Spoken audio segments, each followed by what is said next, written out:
All right, this is Kevin Elford from Mignolaverse.com, B.P.R.D. News, and all the other social networking areas. Here talking with Mr. Oh, I'm going. Hello. I'm playing that stupid. Give me your whole name. That was my cue. Yeah. I'm polished and professional. Hello, James Hewitt. James M. Hewitt. If you're writing it down, the M is silent. And I design games for a living, mainly board games. Mainly board. Mainly board Actually, games. see, one of the reasons I wanted you to say it too is I got it in my head that you were Jamie Stewart at some point, and now I'm thinking maybe that's somebody else. Plus, Jimmy Stewart. I could do like a really bad Jimmy Stewart impression. No, I'm not going to do that. Save it for the outro. Give us some Absolutely. Hellboy quotes as Jimmy Stewart. So you are representative, president, CEO, chairman of the board of Needy Cat. Yes, indeed. Which is We've just actually, two I'm people, quite or? settled on a job title. My business card says, I think, writer, because Okay. that's the most I can think of. Sure. But yeah, apparently this is my company, and yeah, Needy Cat Games. And give us a rundown of what Needy Cat has so far produced. So, Needy Cat, it's actually a very short list because most of what we've done is still in production and secrets hasn't come out yet. Absolutely. So I used to work for Games Workshop, which some of your listeners might know. It's a large tabletop games company. So I did a lot of games for them. Yeah, it's a little company. You might have heard of it. Sure. Since leaving, worked on a game for them called Blitz Bowl, which was released by Games Workshop, but designed by us. Of course, we have. Have you heard of Hellboy? It's this little comic. Yeah. So we got the Hellboy board game, which has now just been handed over to Mantic, and we're doing a game called Rhodey's Rule with an artist called Mark Gibbons, which is like a card game. It's very tongue-in-cheek. It's very silly, and it's good fun. Everything else is top secret, and I can't tell you. Uh-oh. We will. We'll get the brain probe on you as soon as I can meet you in person. The podcast standard brain probe, yeah. Yeah, exactly. They hand us out, when you get your license. I've actually seen something about Rhodey's Rule not that long ago. I think on one of the Facebook groups. Actually, looks kind of cool. It's shaped like a guitar box or something. Maybe. I think so. This one's early in development. We haven't quite figured out the box yet, but we've got some plans. We're looking at all sorts of different. I think if Mark had his way, we would be doing it in a full It would arrive in a fleet of vans to your house, and a team of birds would pack it for you. Yeah, exactly. So yeah, we'll see how it ends up. Is that going to Kickstarter this year? Hopefully next year. Okay. We're looking maybe kind of a day. I'm not going to say because we haven't decided yet. Some point later. But it is going to Kickstarter for sure. We think. Okay. We're off to Spiel in Essen, which is the world's biggest board game trade show. That's next month. We're going to have a few chats with a few people, and who knows? It might be Kickstarter. It might actually go through a publisher. We'll find out. Nice. Well, we will look forward to that, as I think a lot of the Hellboy fans, and specifically our Facebook group, propagated from the Hellboy board game. So we got a lot of crossover potential. Excellent. Speaking of the Hellboy board game, this when did that finish? Was it August? It was a while ago now, wasn't it? I'm trying to think. So I was working on it from just before Christmas last year. Okay. So that was it's been a decent length of time we've been working on it. I mean, when you work on a board game, it comes down to a lot of different factors. I've worked on games that I had a month for. Those aren't ideal. I've worked on games like this one where I've had closer to a year. And this has actually been really nice. It's been a really nice length of time. Where were we? I'm trying to actually find any information about when the game was funded. Oh, here we go. May. It was back in May. Can you believe that? No. April to May. Where's time gone? Yeah, that's how you know I'm getting old. As I think it was half a year, and it was. Oof. Well, okay, so yeah, the end of days. So you've had about a year to work on the game, and we had the news this week that you just finished the Phase 1 rules and components and, I guess, box. Absolutely. So the Kickstarter's being delivered in 2 waves. It's often the way, you'll get multiple waves of a Kickstarter. And Mantic have been really, they're really good when it comes to getting Kickstarters done. They've done enough of them now. They know their stuff. So I was working with them. I was part of their I was their community manager back in 2013, 2014, that kind of time. Okay. So I worked on some of the first Kickstarters they did. So that's the Guild Ball and there was a Dread Ball. I'm sorry. Guild Ball is sorry. Yeah. I'm That's all right. Also a good game. But so I was there for Dread Ball. I think the first one was Kings of War, which I wasn't involved in. But everything from Dread Ball onwards, I was there for a year. And they've really kind of nailed down how to ship a Kickstarter since then. So they do 2 waves, and the first wave is the core game, the first 2 expansions. That's the Conqueror Worm and B.P.R.D Archives expansions, plus a load of additional like Kickstarter exclusive content. It's not necessarily exclusive; it's extras that are thrown in that haven't necessarily got they're not part of a retail product in the plan yet.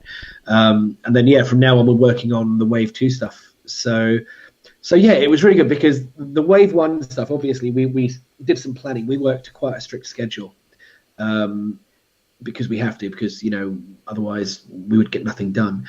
And the amount of time we'd kind of set aside for Hellboy initially before the Kickstarter happened had to be extended out because so many stretch goals got hit and there was so much extra content, which was really cool. Thank you. Yeah. It meant that we could throw in all sorts of really fun characters. I mean, the game is really focused on the early, first few years of Hellboy currently. I think that's because Mantic want to give it legs. They want to. It's been popular. They're really keen to give it room to continue and develop through the story, chronologically, so to speak. But for now, we're just happy that we've handed over the first chunk of stuff. Mantic have then been doing the graphic design, the layout, all of that kind of thing, and I believe some of it's already off to print, so it's really progressing nicely. Good. So that puts us up to about today in the development of the Hellboy board game. So let's spread back into Hellboy himself, and let's talk about your previous knowledge and why you got in this project and how you're connected to the Mignolaverse. So I actually, I first got into Hellboy when I was a student, which was a while ago. I'm not going to say exactly how long, but I had a friend who was a massive comic book fan, and we met. We were both working in the local Games Workshop store, and I'd never been a massive comics fan. I'd liked them, but I'd never really had the resource to go out and just get all the comics I wanted. Whereas he had a huge library, and he was like, right, okay, you need to read these things, and we'll just every week come and go, right, borrow these ones, go away, read them, come back to me. The best kind of friend. Absolutely, and he gave me a copy of Seed of Destruction, and I'd seen Hellboy around. I was familiar with the idea because it was quite a new series at the time. I think this would have been around 2001, so it'd been going for a few years by this point, but it was definitely in the public, consciousness. I read Seed of Destruction and thought this is really cool, and that's when I discovered that our local library had a big graphic novels section, which was really cool. And it turns out that one of the people that worked there was a big comics fan and made sure that there was a really big supply of stuff. And through that, I read pretty much everything that was current. And I remember at the time, it was when Conqueror Worm had just come out. So I read everything. I was up to date. And then life got in the way. I moved. Various things happened. And I didn't really catch up until about a year ago when I came to work on this project. So for a long time I was very aware, Hellboy held a special place in my heart as this really cool series of comics that I'd read and I really enjoyed.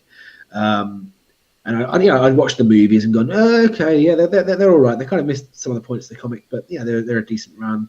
Del Toro's a really cool director. There's some cool visual stuff in there. But I didn't get back into the comics properly until, as I say, last year when Mantic approached me because, as I say, I'd done some work with them before. And so when they wanted to do a new board game, I just made myself available as a designer. And so they said, would you like to get in on this and do Hellboy? And I was like, yeah, absolutely. I need to do some reading first, though. And thankfully, they had access to quite a few comics for me to go through. And I read, the whole. Well, we had a plan for roughly the scope of the project, roughly how far we thought the game would go in terms of stretch goals and expansions. So I read up to where would it have been? Probably going by the trades, like number 12 or 13. I lose track of which ones are exactly which. I'm looking it up now because it's going to bug me if I don't say the exact one. But I read up to that and then kind of just read and reread and kept on rereading because once I started the project, I had to kind of, recreate a lot of the elements of those stories. And it's only actually recently, since finishing everything, I've taken the time recreationally to start, right, I'm going to go through, because I've now got a lot of comics saved on my computer. Sure. Which I've had as reference, and I've got a little stack of physical copies piling up as well. So now I'm starting to go through. So I'm currently reading the B.P.R.D series, which I hadn't touched before, and it's really good. I'm really enjoying that. Sure. But yeah, I got about as far as the Bride of Hell. That was about as far as I went to, I think. Okay. Before starting the project. So yeah, so I'm in a weird place where I feel really knowledgeable on chunks of Hellboy, but there's still lots that I'm discovering, and that's kind of a really cool place to be in because there's so much now to. I mean, the whole Mignolaverse it's massive. There's 25 years of stuff there now, and I get to go through that with new eyes, which is really cool. Yeah, and as a returning fan like yourself, it seems like when you read a little Mignola and then leave and come back, you end up with a totally different and kind of deeper appreciation for everything in a way that I never had with Spider-Man or Captain America. Yeah, or absolutely, as much as I like those, it's a totally different monster. Yeah, precisely. Yeah, you because the world evolves and yet stays so consistent. It's wonderful the way that there are callbacks to things that were brought up in the first couple of years. Those are still relevant. You like you say, if you were to go and read a Spider-Man comic now, having read one 10, 15, 20 years ago, you're not going to be seeing the same storylines referenced necessarily. That those they move so much quicker and things change so much. So no, I really, really am enjoying myself. Great. Yeah, I would say Hellboy is probably the quintessential adults comic book for basically the same reason there. So speaking of comic books, Hellboy, and adultness, what would you say is your favorite part of the Mignolaverse now that you've read at least most or maybe everything? Or Oh yeah, so I'm getting through it. So yeah, it's interesting. I suppose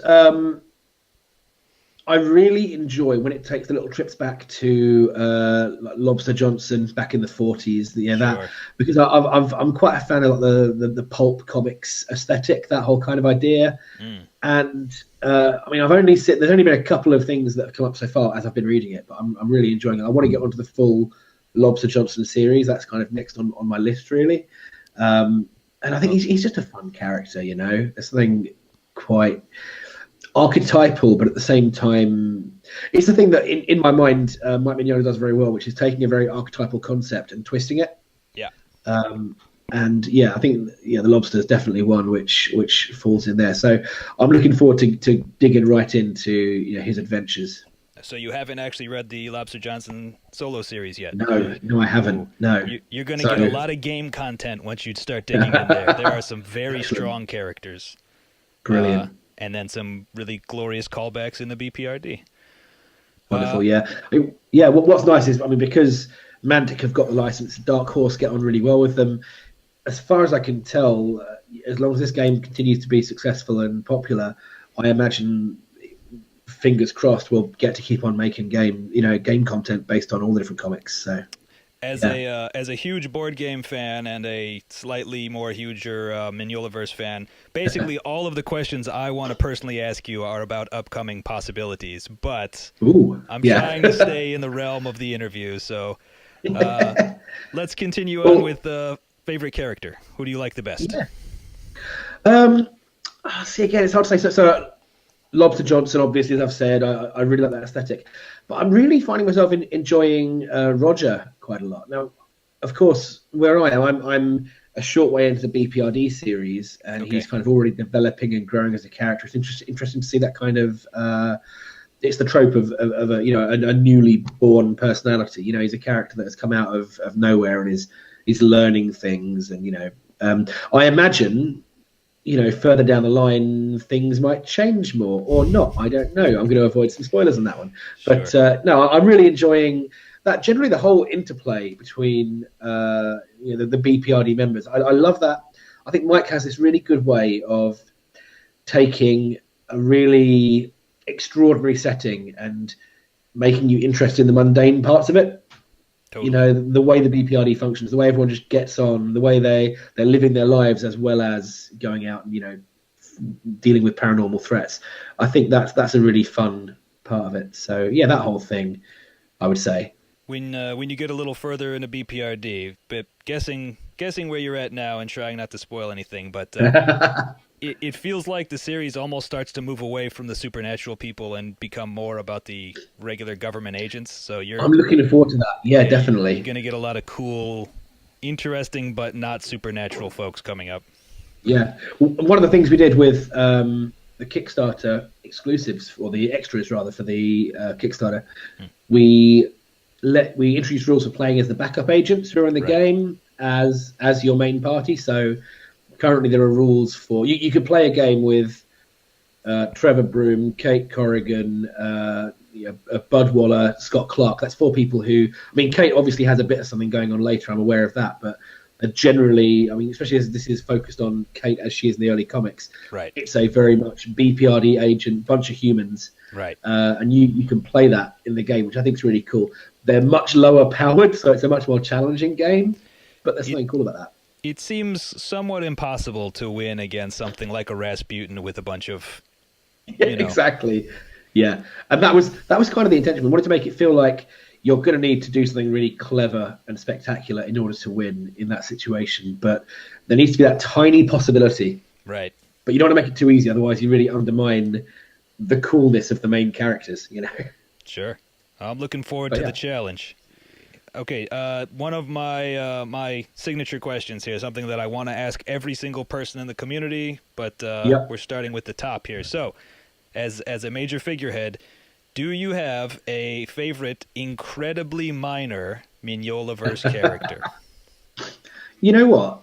I was actually discussing this the other day with someone. We were talking about the little characters that could come up in a later Kickstarter expansion or something. So Rob, who works at Mantic, he's like I'm not entirely sure what his job title is, but he's been kind of the project lead on Hellboy. Okay. So he's been running the Kickstarter. He liaises with Dark Horse Comics. He was really pushing to get, I forget the character's name, but there's the hedgehog who turns up in the Wild Hunt, like a little tiny. Oh, I think I know what you're talking about.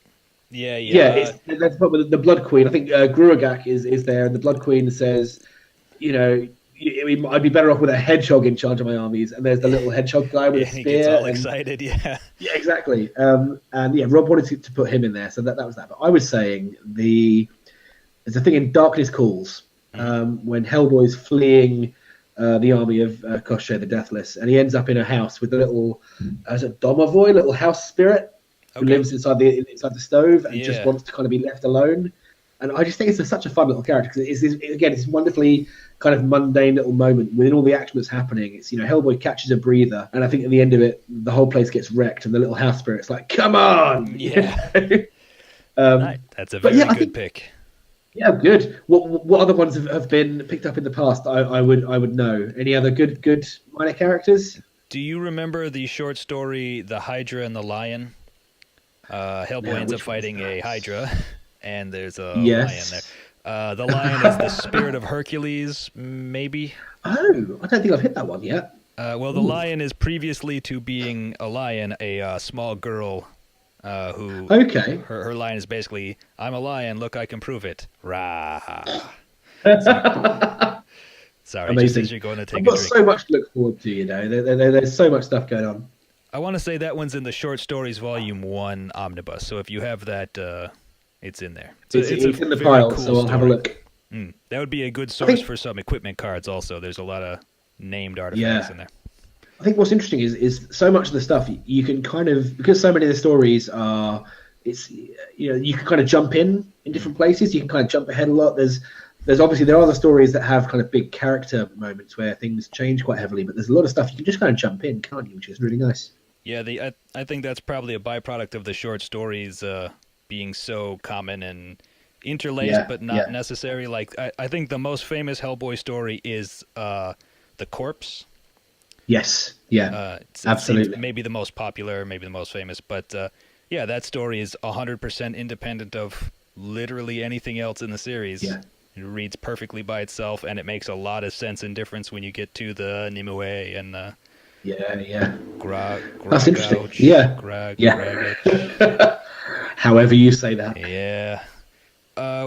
Yesterday, let's see. Yeah, I want to say yesterday. New York Comic Con debuted quasi-debuted the Hellboy footage. What's your level of interest in the new film? I'm really interested, as I say, because I've been kind of, doing a lot of very comprehensive reading of those early years. The fact that the comics, the film, seems to be going back to kind of Wild Hunt era. That seems to be what's going on. At least that's the impression I've got from looking at the trailer and the buzz around it. Although there are a few things like Ben Damio's in it, which I'm not quite sure where that puts it. But yeah, overall, from the eye of someone who's been quite heavily involved in Hellboy for the last year. As I say, the previous two, the Guillermo del Toro films, I enjoyed them, but I'm looking forward to seeing something that's maybe a bit closer to the comics. Hopefully, I've heard they've pushed for an R rating on this. Very graphically violent R rating from our report. Yes, very, very graphic. Oh wow! So that's interesting because I wouldn't consider. I mean, Hellboy. It's not like it's a splatter comic. It's not like it doesn't really focus on the gore. So that's an interesting choice. It's rare. Hellboy definitely has. Hellboy the series not so much, but B.P.R.D gets pretty rough. Yeah, I think it more depends on the artist, and Mr. Mignola's art is a lot more iconic and sort of abstract.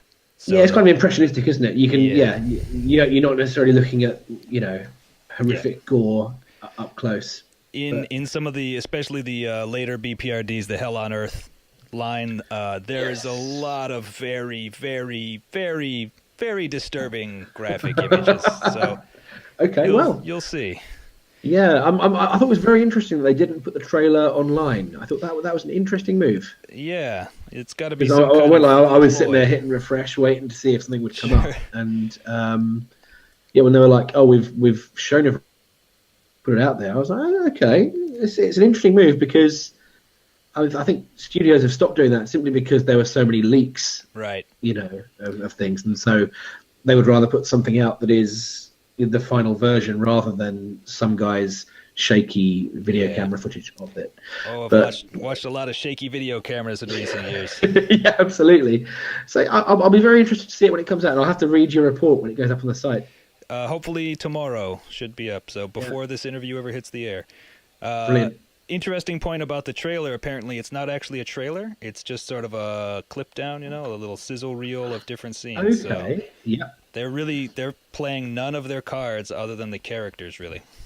Yeah. Wow. Okay. Yeah. That could be a good thing or a bad thing. Yeah, I'm a little nervous, but hopeful. Yeah, absolutely. Okay, let's talk a little more about board game design then. Yeah, sure. We got a good idea of your Hellboy enjoyment and history. So, why did they pick you? You said you had a previous experience working for them. Yeah, I've got quite a good relationship with the Mantic guys. So I worked with them back when they were a much smaller company, I think. While I was there, we had a really big period of growth. All because of me, because I'm great. No, it wasn't that at all. It was that they'd had a really big success with Kickstarter, and they suddenly had the ability to expand, mainly just to meet demand, and it kind of just the ball started rolling and gathered momentum. And one of the guys that I worked with then, Stuart, who's their studio manager, kind of deals with all sorts of different bits and pieces there. He's left now. He's doing a lot of freelance work with them, but he was, we worked quite closely back then. He was still there. So when I became available for work, he came up to me and was like, "Do you want to do this with us?" Because I think when you've worked with someone before, you know what their strengths are, you know what their weaknesses are. You kind of get into a good working relationship. We can be very honest with each other. He's never afraid to tell me that sucks, which is great. It's a really important thing to have honest feedback when you're designing anything, I think. And so, yeah, I think the timing was just right. I was someone who they knew that I could design the kind of game they wanted me to do. They knew that I could work with them. And I think also it didn't hurt that I had kind of an established name, so they could, you know, use that as well. So yeah, I think it was a number of things, but mainly the fact that we just get along, I think, was a really key part of it. Sure. Networking is always the key to getting ahead in life, huh? Absolutely. There's a brilliant talk by Neil Gaiman. I think it's called "Make Good Art." It's a commencement speech he did for a university, and it says in there, there's a thing that I've lived by, which is to be a freelance creative of any kind. There are 3 rules, which are be good at what you do, put things out on time, and be good to get along with. And 2 out of 3 will do. So if you can't do good work, be good to get along with, and turn it on time, and you'll be fine. Nice. And so yeah, I've always really I've strived to be someone who is easy to get along with, because then that makes things much easier. Well, at Mignolaverse, we have a saying, which is 1 out of 3 ain't bad, so we're right behind you. There you go. Absolutely. And I've worked with several people who struggle to hit even that. So. Sure. Yeah, hey, we're ahead of the very low curve of... All right, so probably as a creative person, I'm going to guess your answer is the thing you're working on now. But what's your favorite project you've ever done? The obvious answer is to say the thing I'm doing right now. I mean, Hellboy's a great fun. It's been really interesting to pick up on a lot of design threads from an old game. So actually, I might say my favorite one to work on initially was a game called Warhammer Quest Silver Tower, which I did for Games Workshop, which was kind of a reboot of a classic game from the mid-90s called Warhammer Quest, which was like your party of adventurers go into a dungeon and see what happens kind of game. And with Silver Tower, I did a load of... there we go, yeah, perfect. Yeah, I see you have the Ogroid Thaumaturge. Yeah, or as we called him during development, the Minotaur, because we were much more straightforward about things. But yeah, that was a game which... It was kind of the first game I was really set loose on while I was at Games Workshop to design myself. I was given the miniatures. I was told, here are the miniatures that are going to be involved. Go make a game. And it's interesting because that's kind of the same process we had with Hellboy. They're like, here's the miniatures we have sculpted. Here's the plan. Off you go. And there was no intention really for this to be the case. But as it happens, Hellboy has ended up as like a spiritual successor to Silver Tower. A lot of the game feels quite familiar. I did a post about this on the Needy Cat Games website blog a few months ago. But yeah, I mean, at the time when I was working on Silver Tower, it was such a liberty to be able to just go and create the game I wanted to make. Obviously, there were some limits, but overall, we got to make a thing which didn't. So up to that point, I think the assumption had been that the game would have a set of rules for good guys and bad guys. One person would play as all the good guys, one person would control the bad guys, or you'd split the good guys up between the different players, and you'd have a series of maybe 10 scenarios you'd play through. But I was really keen to mix that up, and so for anyone who hasn't played Silver Tower, you have there's like a book which lists. It's almost like an old fighting fantasy or choose your own adventure book where you make decisions and it leads you down different paths. And you don't necessarily know going into it how many missions there are or what's happening. It's all kind of it feels like you're lost in a labyrinth. And part of that, which I mean, don't get me wrong, that was horribly difficult to design. I wish I hadn't done it because at the time it was a nightmare to make it work.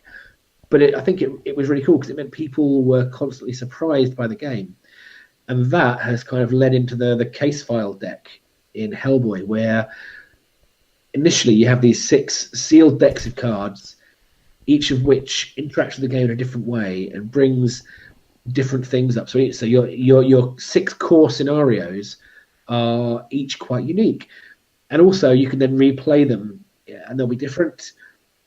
Also, when you come into like the B.P.R.D archives expansion, that lets you remix those case files or change them up, lets you create whole new ones from scratch. But yeah, I think Silver Tower, a lot of the stuff that started off in Silver Tower ended up in Hellboy. So I'm going to say that one. Okay, it's a good choice. Iconic project. Yeah. Is there a campaign book, component like you did with Silver Tower for this game, or is it all in the case file cards? It's all in the cards. That's actually what's been really interesting because everything is on cards. It makes expanding it and modularizing it really easy. So, for example, in the B.P.R.D archives expansion, you get a whole deck of, like, I think 50 cards nearly, which you use to create more case files. And there are other. What it means is when we do like an individual, like a new boss, for example, a new big bad guy, there's just a card or two that goes with them that can slip into that. It means, the joy of using cards is that you can really add new bits without having to do a whole new book, which makes the game really agile from a development point of view. Sure. So that'll be a lot easier to bring in the new chapters and switch over to Absolutely. a B.P.R.D focus instead of Hellboy and so on. Yeah. I mean, the whole idea was because it was, we knew the game was potentially going to have a very, a lot of stuff that could be added to it later. We wanted to make it really modular from the start. I'm happy that the game has ended up being that kind of modular experience, both from a player and a developer point of view. Sure. Enhanced replayability and surprise and wonder of new things and all that. Sure. Precisely. Very good. Considering that Silver Tower, you said, was difficult, was it the most difficult to design? I don't know. It was. There were different types of challenge, I suppose. So with that one, it was the fact that I made a rod for my own back. I said from the start, let's do this thing. Let's do this crazy, awesome thing, which is different to what's gone before. Let's innovate and break new ground.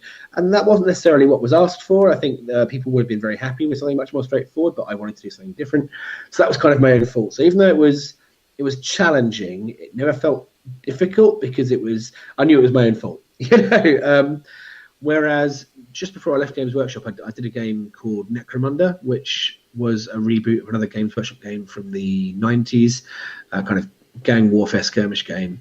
And I went into that really, really looking forward to the project because it was one of my favorite games growing up.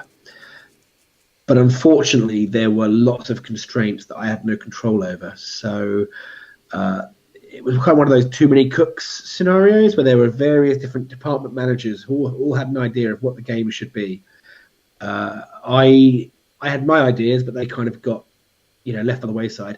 And then to top it all off, we only had 3 months from start to finish to develop the game, which is nothing. And when I tell you, Hellboy took about a year, and that felt about right. 3 months was nothing at all. So that was a stressful project from start to finish. And no kidding. I think it just about worked out okay, but it could definitely have done with a few more, a little bit longer in the oven, so to speak. Sure. Yeah.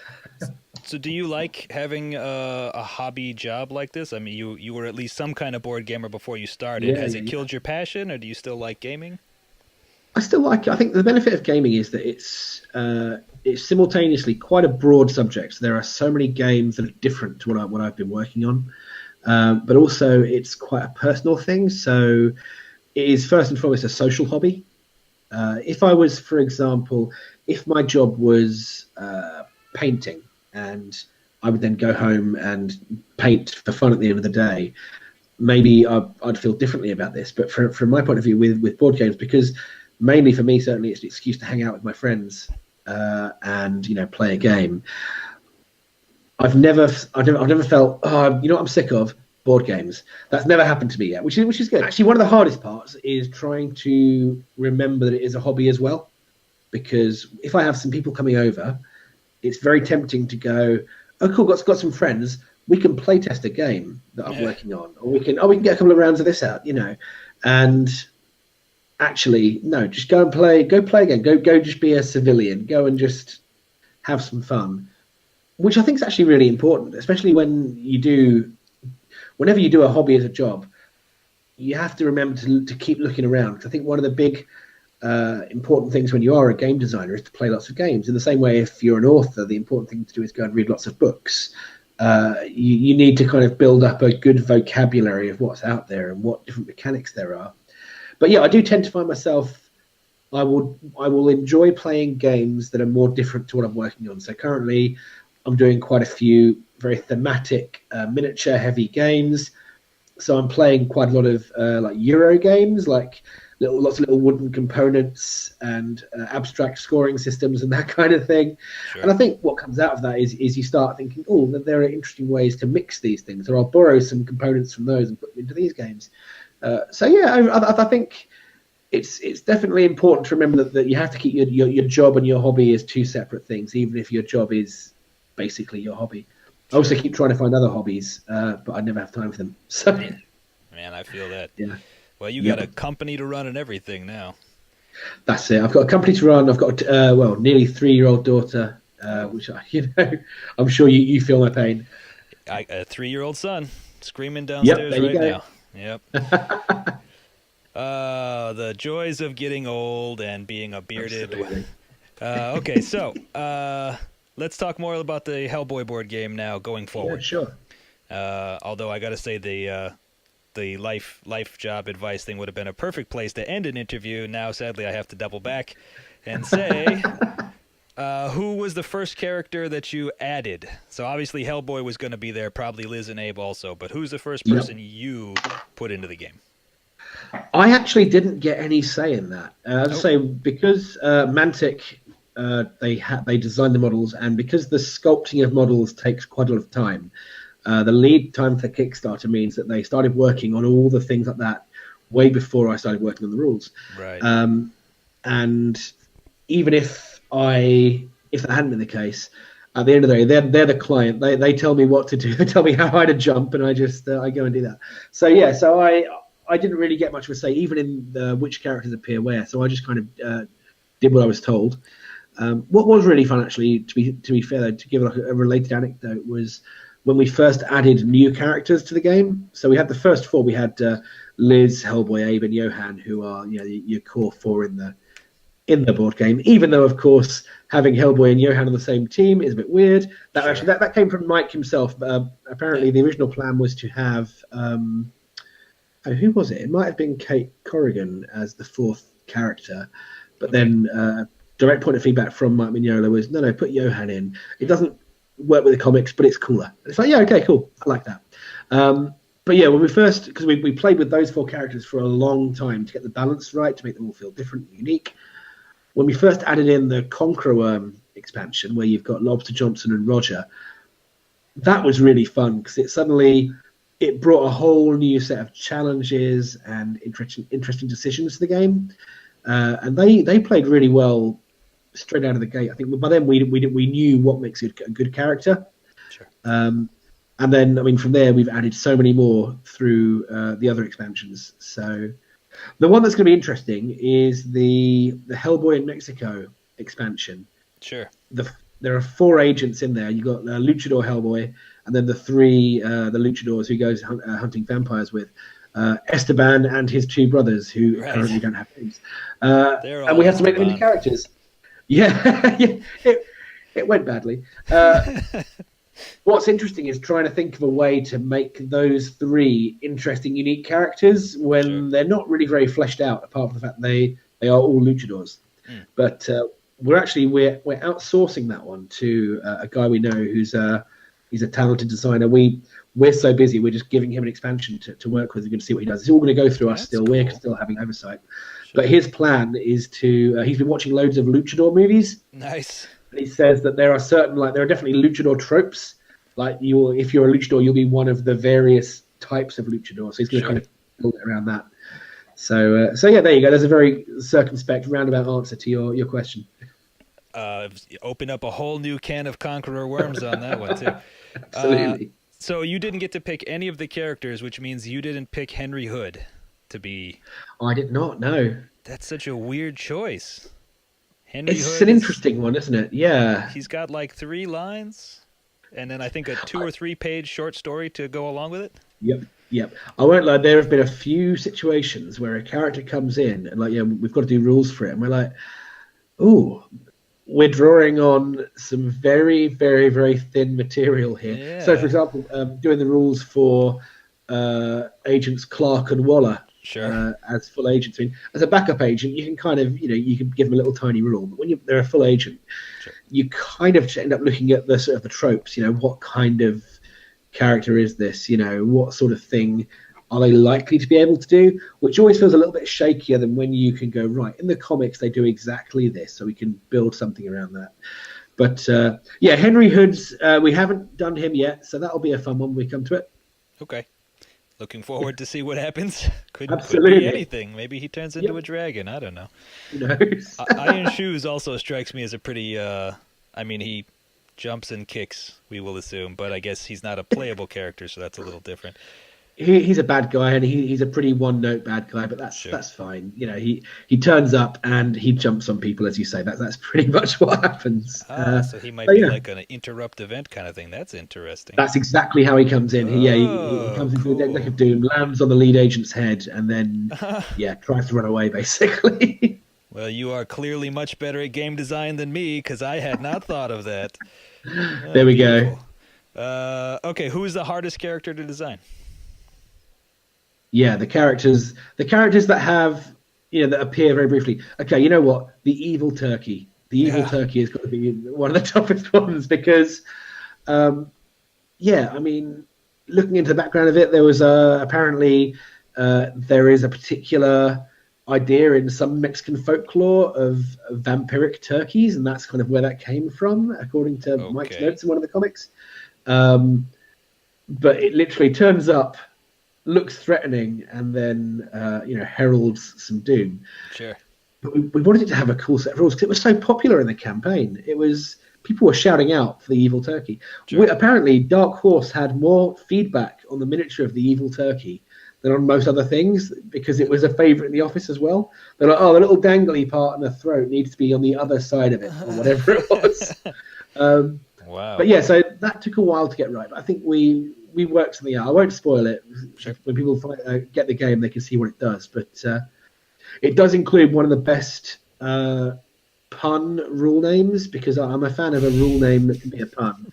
I won't say what it is, but then there's a good one in there. I'm gonna try and figure this out then. I've got a game before the game to think of turkey puns. There you go. Okay, so the last two, maybe three things that I want to ask you maybe don't have a good answer. So let's see if you can even say anything about this here.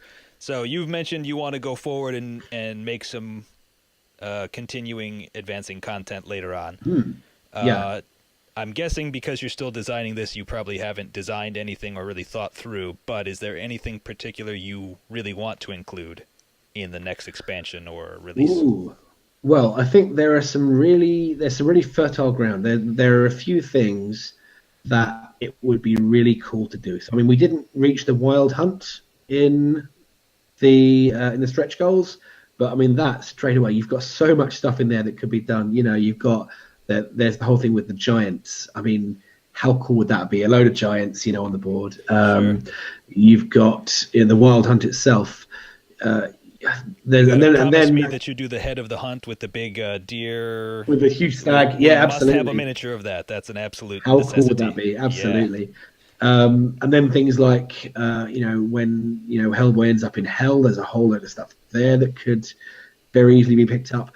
I think, from my point of view, it's just a case of going through the comics and going, that's a cool idea. That's a cool idea. There are certain ones we kind of missed out on. So I forget the name. The one where he goes underwater and there are the three mermaids, or not really mermaids, aren't they? Kind of like the island. Sea.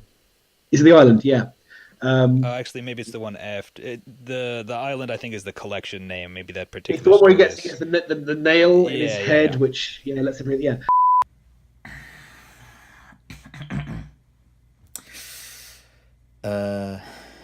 Guys, hate to do this to you, but the name of the story is The Third Wish. Come on, get your head in the game. Everybody knows this. My grandmother knows this. The Third Wish, only the most popular Hellboy story. So, what are you doing? Third Wish, get on it. It's the right name. This is the point of this joke. Bye. Because we were thinking, there's a load of cool stuff in that. Could we do that as an expansion? It's like, well, no, because then it's underwater and that just leads to a really weird place. But other than that, there are some great set pieces, and certainly as I'm going through the B.P.R.D comics, it's like actually there's some great stuff in here. This would do really well. So you want to talk about large miniatures? B.P.R.D has you covered. I can imagine. Yeah. Underwater Hellboy mechanics. That seems like it would be a very interesting design challenge for us. Particularly, I think some kind of set of pulleys designer. where you can, situate models at different heights. That would be great. Actually, yeah. Okay. So that's the future. Before the game comes out, in the present here, what do you want to hear from people while you're designing it? The biggest thing, I suppose, is for people to say what things they want to see, because it can be quite difficult. You know, when you're in a studio environment, especially, you know, you're having to go out and actively search for what are popular aspects of this game. You know, which things do people want to see? I think with any adaptation, when you're adapting a comic into a film or a novel into a play or whatever it might be, a breakfast cereal into a board game, what people want to see is they want to see the key story beats. So one thing we haven't done is we've not been slavish to the comics. So, for example, in the Conqueror Worm expansion, you've got rules for the Nazi troopers, you've got rules for the Conqueror Worm. You've got a bunch of board tiles that kind of emulate the aesthetic of that comic, but we haven't very slavishly tried to map out exactly the story in the game, because, and certainly, this is the thing that I've seen from playing, over the years, video game tie-ins of movies. I remember back when I was a kid, there was a definite thing where, so off the top of my head, there were a bunch of side-scrolling Star Wars video games on the Nintendo. The Super Series. That was it, yeah, which just played through each individual thing. But it always felt weird because they had to add other elements in to make it obviously a game. Yeah. I remember there was it the Shadows of the Empire on the N64 where there were just waves of Wampas coming at you? It's like, there were Wampas. And so I think if you start going down the route of being incredibly close to the comics, you then have to make things play out as they did in the comics. Otherwise, you're doing half a job. What we've done is we've drawn inspiration from the comics, but the stories that are told will be different. They'll just cover some of the same material. And so I think, to go back to your question, the thing that is really useful is if people tell us what they like about Hellboy and which aspects of the stories are most important to them. In this particular story, that's the coolest part. Make sure that's in there. That's the kind of thing we like to hear. So yeah. Look us up on Facebook and tell us, post up on any of your social media groups. I'm sure you can pass it along. Absolutely. Happy to funnel any advice, questions, whatever. Brilliant. In fact, we will have a discussion section open on this video once it posts, so feel free to leave messages. Yeah. Tell us what you want to see. Let's try and keep it a little less esoteric than the little girl that turns into a lion and says "Rah." Absolutely. So, thank you for joining us today. This is Kevin Elford from Mignolaverse.com, and please tell us all of your, Needy Cat plugs and so forth. Where do you want cool. people to go? Let's think. So at the moment, it's weird because we're not currently selling anything directly. So I haven't got any way of kind of pushing things, but if you go to www.needycatgames.com, and I'm guessing you can put links and things in the show notes or something. Basically, needycatgames.com is our website. We have various links. If you want to contact us, ask us questions, you want to follow our blog, you want to see what services we do. If you would like us to design you a board game, we can do that. We also are on Twitter and Facebook as Needy Cat Games.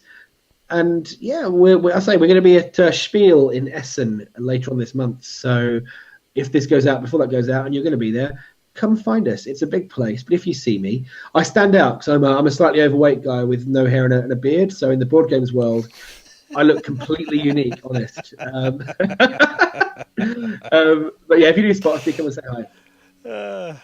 Classic.